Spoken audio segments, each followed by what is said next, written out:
যথাগ্নে দাহিকার শক্তি রামকৃষ্ণে সমাজ্ঞয়া সর্ববিদ্যাস্বরূপাং তং শারদাং প্রণমাম্যহম।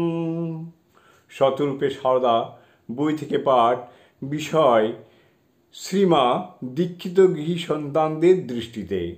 লিখেছেন প্রদ্যোৎ সেনগুপ্ত, অধ্যাপক, বাংলা বিভাগ, কলকাতা বিশ্ববিদ্যালয়। পরবর্তী অংশ।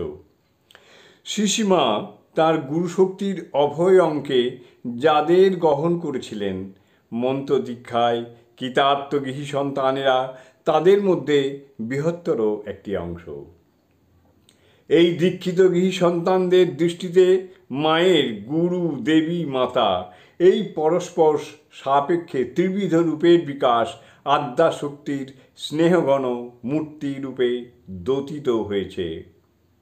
গৃহজীবনে অনন্ত মানবিক কল্যাণ সাধন যেমন মায়ের একমুখী সাধনা, তেমনি মাতৃগত প্রাণ সন্তানদেরও তার প্রতি অনন্ত আকুতি।